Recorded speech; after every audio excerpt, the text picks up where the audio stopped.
The symbols and the leaders change, but Germany's maniacal urge to impose its will on others continues from generation to generation.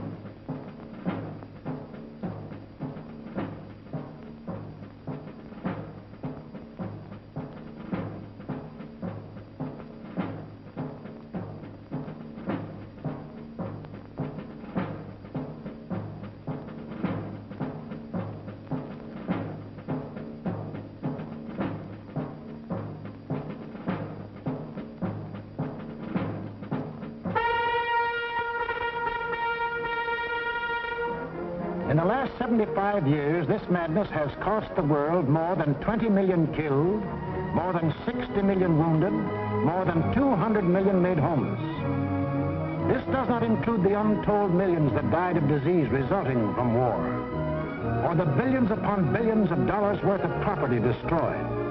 Nor does this include the grief, the anguish, the misery, the terror that the world has suffered, due to the Germans' insane passion to enforce their rule upon their neighbors.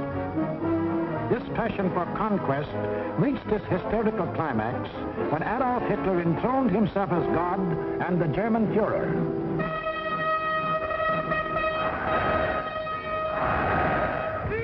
What fantastic dreams was this humorless man dreaming as he stood at Nuremberg and looked down on his fanatic followers? In the Middle Ages, a plague of slavery descended on the world. Out of the wilds of Mongolia came a mighty army of fierce horsemen, led by Genghis Khan. Burning, looting, pillaging, the barbarian horde swept across Asia and Eastern Europe. Genghis Khan conquered most of the world of the 13th century. Adolf Hitler was determined to outdo him and conquer all of the world of the 20th. Set up at Munich was an institute devoted to the little-known science of geopolitics, vaguely defined as the military control of space. Germany's leading geopolitician, a former general, Karl Haushofer, was head man. Here was gathered together more information about your hometown than you yourself know. To the German geopolitician, the world is not made up of men and women and children who live and love and dream of better things. It is made up of only two elements, labor and raw materials. The geopolitician's job was to transform Hitler's ambition to control these elements into cold, hard reality.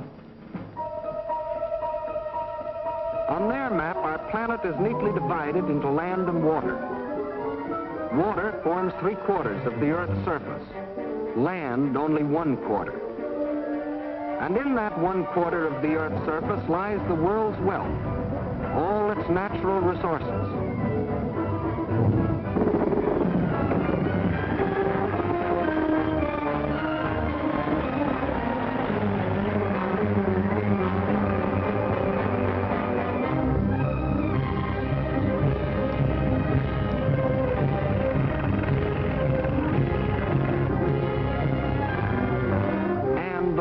manpower.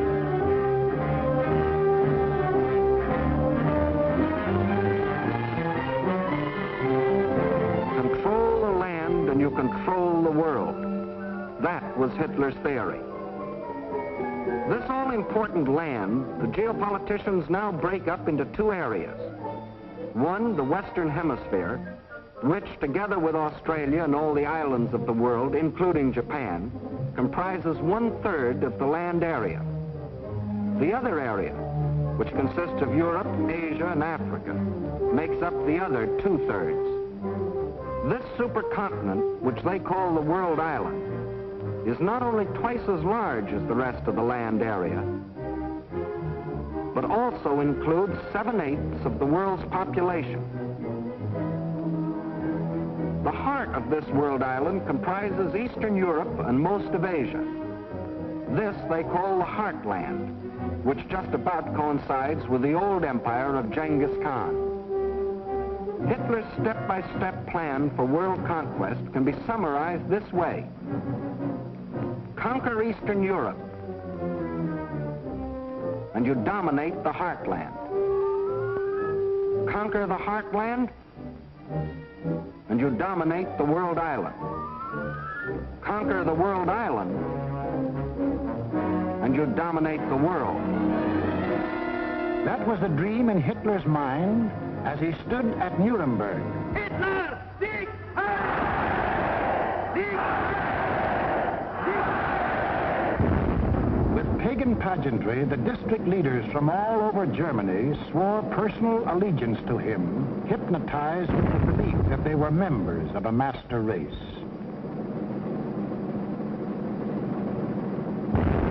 This film will deal with Act One of the Nazi bid for world power, the most fantastic play in all recorded history. Hitler had seen Hirohito grab off Manchuria and other territory from the Chinese. He had watched Mussolini get away with the rape of Ethiopia. He had seen the democratic world look the other way while these illegal aggressions were going on. And he smiled. For collective action to enforce peace, the only weapon he had to fear, had broken down. It was time now for the Nazis to start crossing borders. It was time for Hitler to put his plan into action. And what was he waiting for? He was waiting to soften up his victims, keep them from uniting.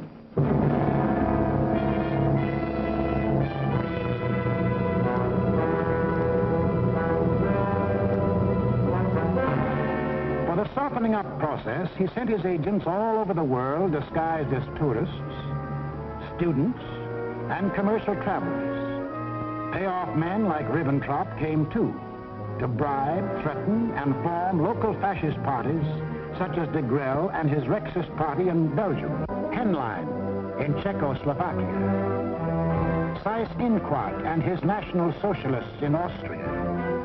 In Britain, Sir Oswald Mosley offered himself to the people as a Hitler with an Oxford accent. In other words, I'm told that Hitler is mad. Well, I've got another view myself. Until the day when they would make easy Hitler's actual invasion, these subversive fascist organizations provoked riots and rebellions, creating scenes like these in France.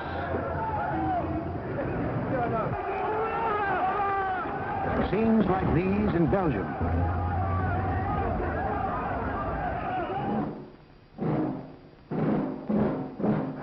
And where do you think this is? Right in Madison Square Garden, USA. And this is Fritz Kuhn, leader of the German-American Bund, hiding behind the American flag, but taking his orders from Berlin and copying the methods of Berlin. That was the softening up process outside Germany. But inside Germany, it was a different story. Here, in utmost secrecy, the hardening up process, building up Hitler's army and his industry. Tell the world we have no raw materials, and never let them see what goes on. Day after day, night after night, month after month, year after year. We must have the world's most powerful club. Forget ours. Forget working conditions. Forget how to think. Forge the club of blood and iron. Let the democracies talk about freedom. No freedom here. No labor unions. No overtime. The Fuhrer tells you where to work, when to work, how long to work, how much your work is worth. Forge the club of blood and iron. We have a sacred mission. Today we rule Germany. Tomorrow, the world.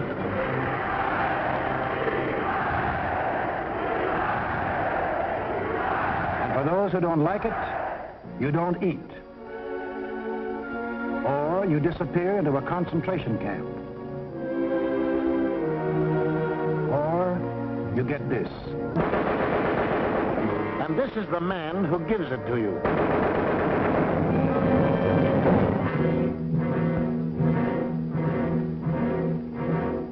And what of the army? Before Hitler came into power, the German army by treaty was limited to 100,000 men. But treaties to the Germans have always been something to ignore. These 100,000 men were, in reality, 100,000 highly trained officers, the men who lead the Nazi regiments today.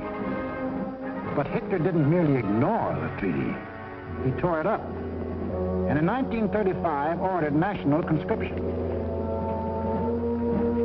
Simultaneously, he ordered German youth to become air-minded. Toy gliders filled the air. But as the boys grew bigger, so did the gliders. Soon these same youths were trained pilots, flying the new planes the factories were producing. The Luftwaffe was being assembled.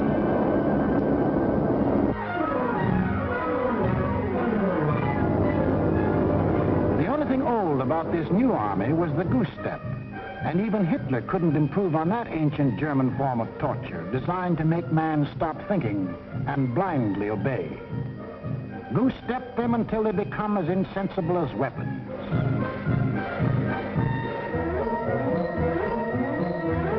Everything else was new.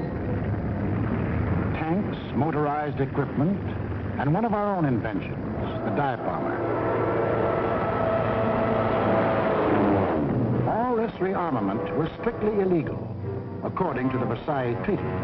And the next illegal step Hitler took was to march his troops into the Rhineland, a strip of land between Germany and France, demilitarized after the last war as a precaution against future German aggression. But Hitler's plan of eastern conquest demanded a barrier against democratic action in the West. So Hitler remilitarized the Rhineland and began building the formidable Siegfried Line, a chain of forts and defenses 450 miles long and in some places 30 miles wide.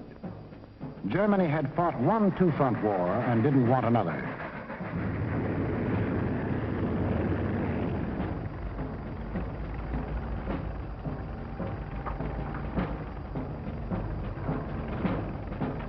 As many as 500,000 men worked as much as 20 hours a day to build 22,000 fortified positions on land, where, by treaty, no German soldier was supposed to set foot.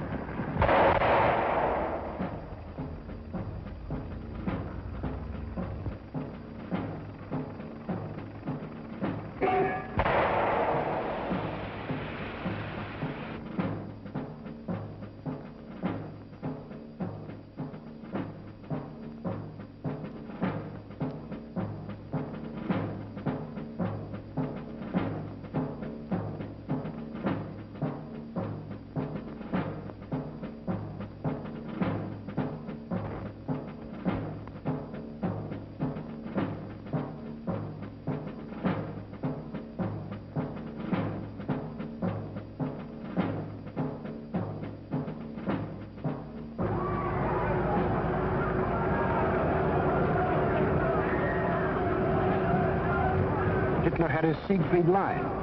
He had his equipment. He had his army. Now to unveil the German might and terrorize his victims into submission. General staffs all over the world anxiously awaited the report of their military attachés. A would-be peaceful world learned that a vast military power had materialized out of nowhere. A power controlled by one man who tore up treaties as we tear up ticker tape.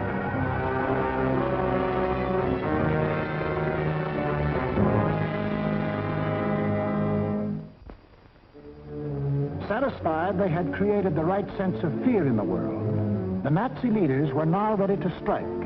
The hour had come. It was time to start conquering Eastern Europe, according to the plan of Hitler's geopoliticians. It was time to win the domination of the heartland. Who would the first victim be? Naturally, the softest, Austria. Bite off just enough not to set the world against you. On March the 12th, 1938, without warning, the German armies marched over the Austrian border. It was really only a full-scale invasion test, and Hitler rode in triumph into Vienna. Even the very name of Austria disappeared from the map, though Hitler had promised earlier to the world the assertion that it is the intention of the German Reich to coerce the Austrian state is absurd. Why was Austria important to Hitler? It put him on the southern flank of Czechoslovakia, and Czechoslovakia was the key to the control of Eastern Europe. The German Chancellor Bismarck explained that years ago when he said, "He who would conquer Europe must first hold the bastions of Bohemia." And Bohemia was now part of Czechoslovakia. But Czechoslovakia was tough. It had a good army. It had good equipment. It had one of the finest munition plants in the world, the Skoda Works, which Hitler wanted very badly. It had incorruptible President Benisch. It had a military alliance with France, and France had a military alliance with Britain. Hitler had to move carefully, find excuses to take Czechoslovakia one piece at a time. He found his excuse in the Sudetenland, a portion of Czechoslovakia bordering Germany. Here lived some people of German origin, although they had never been a part of Germany itself. That was Hitler's cue. Completely ignoring the fact that most people who left Germany had done so to get away from things like Hitler, he sprang his pet theory that every person of German blood, no matter where he lived, belonged to the Nazi Reich. Germans or descendants of Germans, often with no more than a drop of German blood in their veins, suddenly learned that they were godlike, not subject to the laws of the land in which they live and to which they owe their allegiance, whether it be Czechoslovakia, Norway, Sweden, China, the United States, or Timbuktu. According to the Nazis, the German was a special creature who remained forever German, to the 6th and 7th generation, and must take his orders from Berlin. Some people we know of German descent think this is a lot of hogwash.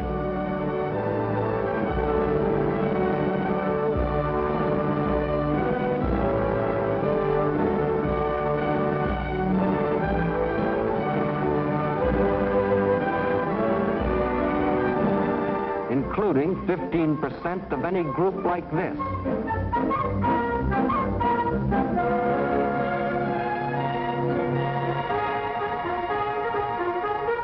But in the Sudetenland, he found some stooges who fell for this bunk. Konrad Henlein was their Bush League Führer. The people of the Sudetenland were told they should be liberated. They were told Hitler was their liberator. The Nazis smuggled over their standard softening up equipment, blackjacks. And when the Czechs were beaten up trying to combat his fifth columnists, Hitler screamed the Germans were being persecuted and threatened war unless he got the Sudetenland. It is the last territorial claim I have to make in Europe. I have assured Mr. Chamberlain, and I repeat it here, that when this problem is solved, there is for Germany no further territorial problem in Europe. We want no Czechs. To the League of Nations, Foreign Minister Maxim Litvinov announced that Russia stood ready to back concerted action against Germany. But once again, there was to be no concerted action.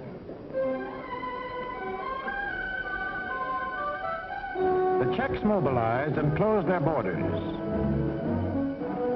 The leaders of France and Britain, desperately striving to avoid war, flew to meet the jubilant Axis leaders at Munich. On September 29th, in return for Hitler's guarantee of world peace, Chamberlain and Daladier prevailed upon Czechoslovakia to give up the Sudetenland without a fight. In Czechoslovakia, the Munich Pact was greeted by riots of protest. But Daladier returned to France to be greeted by cheers from a relieved French people. And in Britain, a happy Chamberlain came back declaring he had achieved peace in our time. One of the most tragic and ironic scenes in all history. This morning, I had another talk with the German Chancellor, Herr Hitler. And here is the paper which bears his name upon it as well as mine. We regard the agreement signed last night and the Anglo-German naval agreement as symbolic of the desire of our two peoples never to go to war with one another again.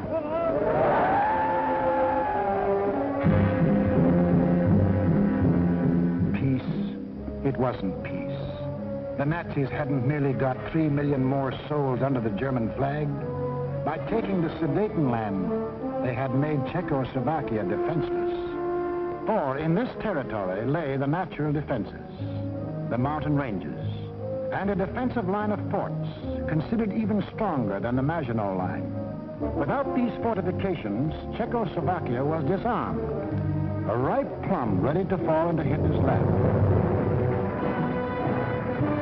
Within 6 months of declaring that he wanted no more territory anywhere, he violated the Munich Agreement, marched in, and took the whole of the Czech state, though he had specifically promised, "I have no further interest in the Czechoslovakian state. That is guaranteed. We want no Czechs." Austria and Czechoslovakia were gone without a fight, and Hitler was getting his control of Eastern Europe. Poland was next on the map. The tired old man of Munich now knew that there could be no peace in our time. If an attempt were made to change the situation by force in such a way as to threaten Polish independence, why then that would inevitably start a general conflagration in which this country would be involved. But after his success at Munich, Hitler was sure that France and Britain would not fight. Here's what one of his spokesmen said: "Democracy has no convictions for which people would be willing to stake their lives." But what about the Russians? The lights began to burn all night in Moscow. British and French military missions arrived to confer with the Soviet government. So did German representatives. And on August 21st, 1939, the world was set on its heels by the announcement of a treaty between the Russians and the Germans in which they agreed not to fight each other. Here were the admitted arch-enemies in a state of apparent friendship. It was too fantastic to make any sense. It didn't. The Germans hoped they could lull Russia into a false sense of security, and the Russians needed time to prepare for the fight they knew was coming. They'd read Hitler's book, Mein Kampf, too, and knew he had his eyes on the rich Russian land.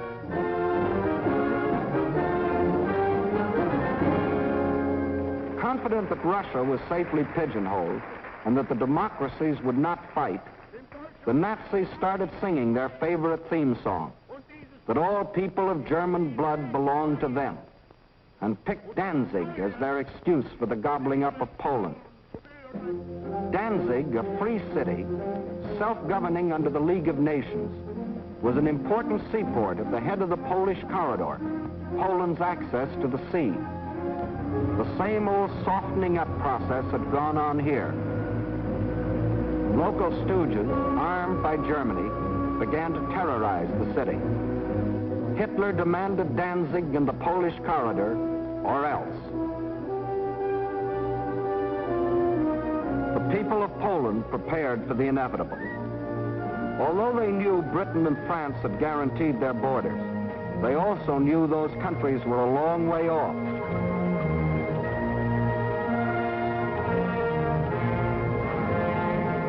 Germany's theft of Czechoslovakia had made Poland's strategic position even worse.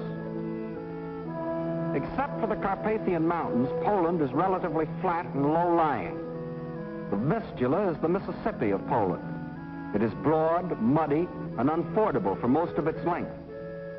Its tributaries are formidable streams during certain seasons. But there was a drought, and the streams were so low during the campaign that they could be forded at almost any point by men, trucks, and tanks. Militarily, the Vistula offered the best line of defense. However, making a stand here would have meant surrendering Warsaw in the richest part of the country. The alternative was to accept battle on the border. That was the Polish decision. The Nazi plan was an enormous pincer movement aimed at encircling the mass of the Polish armies. Secondary pincer movements were to encircle any Polish groups which escaped the main trap. During the last 2 weeks in August, the German armies moved toward the Polish border, where they assembled 70 divisions, many of them armored. From a military standpoint, the Poles were hopelessly outclassed by their predatory neighbor. They managed to mobilize barely 30 divisions, made up of infantry or horse cavalry. In two important respects, the difference was staggering. The Nazis, 5,000 modern tanks. Poland, 600 nondescript tanks. The German Luftwaffe, 6,000 modern planes. The Polish Air Force, less than 1,000 of inferior types. The German army secretly made ready. The way of living for the next 1,000 years was to be decided.